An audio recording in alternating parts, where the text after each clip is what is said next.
Ilang years na nga ba akong na-diagnose na hyperthyroidism at in-advise ba talaga ng doktor ko na mag-radioactive iodine procedure ako?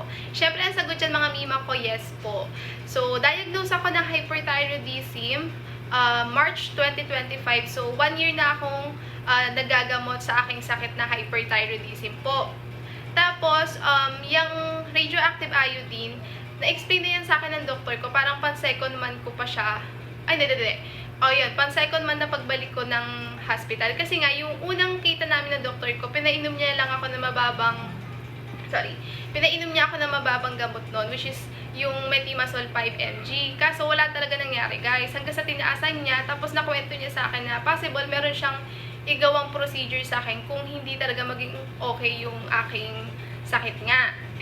So, ilang buwan naggamutan kami, ganyan, bababa, tataas, papangit na naman yung result ko. Hanggang sa, nag-propose na siya na, pwede ka mag-undergo ng radioactive iodine. In-explain niya yun kasi parang may ginawa siyang 25%, 50%, tsaka 75%. Hindi ko na matandaan yung dalawa, pero alam ko, pasok ako dun sa 75% na ang isang solusyon na lang talaga namin is mag-undergo nga ako ng radioactive iodine. Kasi nga, yung condition ko, sobrang active ng thyroid ko and hindi talaga siya kaya ng gamot. So, ang makakatulong lang talaga sa akin si RAI. Sorry. Tapos na-explain niya rin sa akin na possible kapag nag-RAI talaga ako, maging hypothyroidism ako and mag-maintenance ako ng levo. So, ngayon,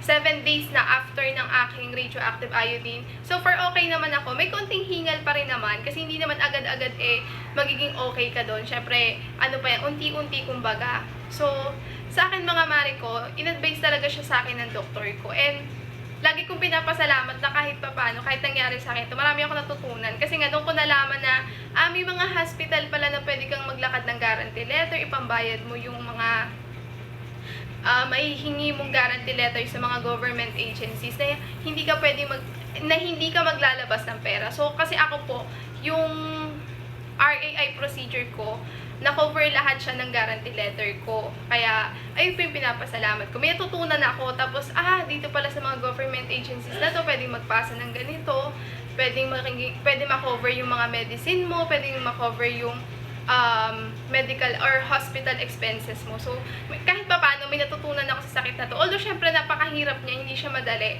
Pero at least sabi ko, may natutunan din ako. So, ayun lang, bye-bye!